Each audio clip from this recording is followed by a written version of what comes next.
Hello and welcome again to Forgotten Temples with myself, Mr. B. Now you find me at Wat Chedi, and you can see it, can't you? It's just over my left shoulder here. But what you cannot see is the dark and murky past that's associated with this site. And I can tell you with my hand on my heart, I have never been to a temple that has a more tragic history. Because here at this ancient site, monks were slaughtered at the hands of the Khmer Rouge. It was here that the Khmer Rouge carried out their carnage. And I suppose in some ways we could now call this a slaughterhouse, because that is what it became. It was, in fact, part of the religious complex. This is a more modern area of this pagoda. Behind it is the ancient temple we will go to at the moment. But it is here the modern history lays. Because it is here that over 60 monks were slaughtered. And if you look around, you'll see the clues. The windows have gone, all this dark patterning on the walls is because those young boys that took the lives of all those innocent monks then tried to cover up their crimes by setting fire to this place. But if we look a little closer, we will see the marks that history has left.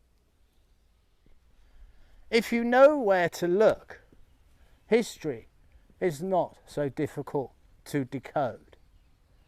It's all about getting the pieces together, an image that has been fragmented somewhat like a jigsaw. And when one gets those pieces and locks them together, the full picture appears and history itself becomes apparent. And right here we have an enormous fragment that will show us what happened in those dark days back in the 1970s, when the carousel of carnage, which was the Khmer Rouge, took over, and their own breed of insanity was let loose right here where I stand. Because if you glance at this wall, what you see are bullet holes. And what we can surmise from that, quite simply, is where I now stand is exactly where a monk stood some decades ago. And it was the last place he was ever to stand. And for no reason at all, his life was taken away from him, because directly in front of me, what he would have seen is a young boy with a gun, drunk on power, who was soon to take his life. And as he sprayed those bullets to murder that monk, some of them hit the wall. And they still are here today, giving testimony as to the evil that was done here.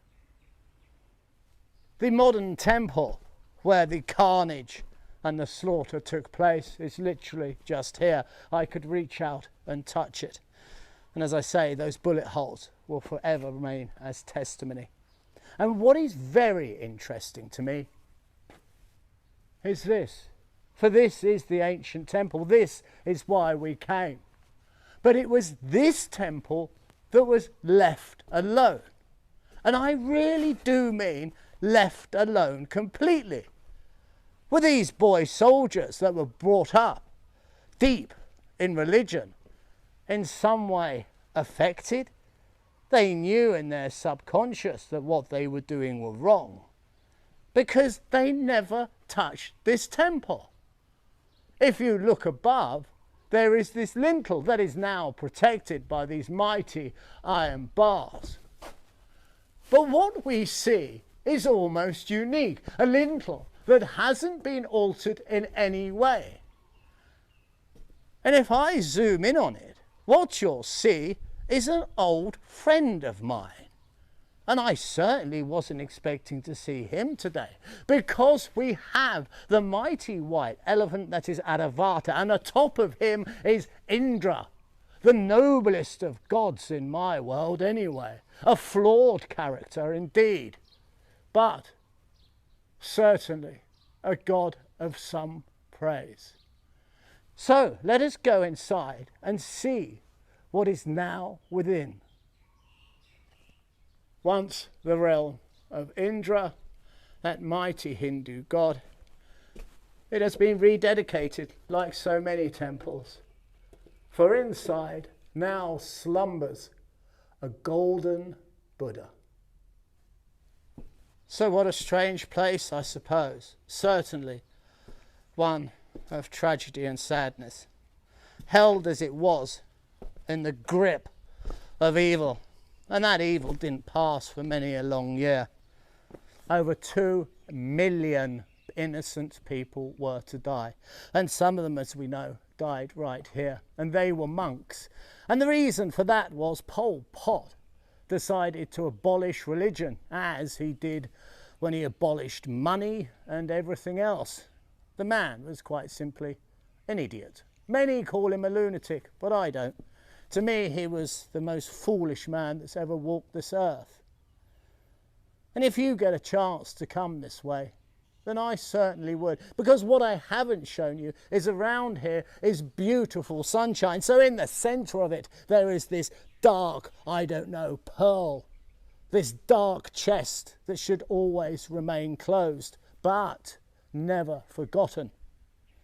But around it, all I can hear is birds singing, and it's such a beautiful day. And of course, our ancient temple. Like a little old man, he slumbers here, and he always will do. He survived.